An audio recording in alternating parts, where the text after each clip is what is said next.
Ini baru muncul nih, Bung Rocky nih, sedang di luar kota seperti biasa. Bung Rocky saat ini sedang heboh banget soal ucapan utusan khusus Presiden bidang apa keberagaman beragama ya, kerukunan beragama maksud saya, Miftah yang dianggap menghina seorang pedagang es teh asongan.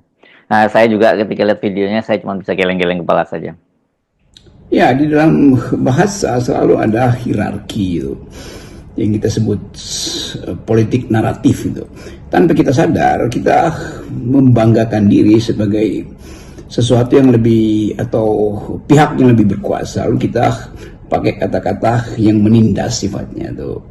Dan itu menunjukkan secara psikogramatik di kepala kita ada ketidakberesan sebetulnya.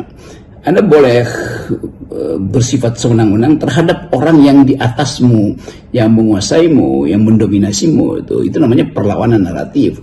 Tapi sebaliknya terhadap mereka yang tersisi, tersingkir, apalagi dalam social class itu, harusnya protektif, harusnya bahkan bukan sekedar menghormati, tapi menghargai. Itu bedanya. Kita bisa menghormati, tapi kita tidak hargai sebetulnya kan. Jadi itu terlihat dari penggunaan kata-kata. Setiap hari saya lakukan satire, bahkan mendungu-dungukan orang, tapi mendungu-dungukan mereka yang punya kuasa, yang justru menghina kita itu.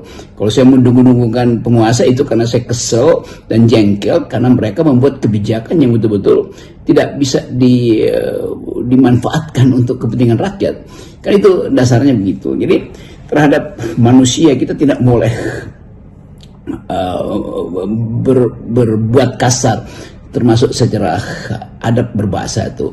Terhadap pejabat harus justru, kan kita mesti bedakan, selalu saya terangkan bahwa human dignity itu melekat pada manusia ansih, bukan pada jabatan. Jabatan itu tidak ada martabatnya tuh. Jadi kalau cara kita menyapa sesama manusia itu kita pakai cara seperti kita tunduk atau menjilat-jilat pada penguasa, itu buruk. Demikian sebaliknya, kalau cara penguasa itu kita manfaatkan untuk memaki-maki yang orang di bawah, itu juga buruk tuh. Karena cuma penguasa yang mampu untuk melecehkan orang di bawahnya tuh. Karena itu dia disebut penguasa. Karena itu pertahanan naratif harus diucapkan juga lebih keras itu. Jadi itu prinsipnya. Jadi kalau sekarang ada semacam kasus bahwa seorang yang punya jabatan mengeluarkan kata-kata yang merendahkan pihak yang sebetulnya memang secara hierarki sosial ada di bawah beliau, ada di bawah dia,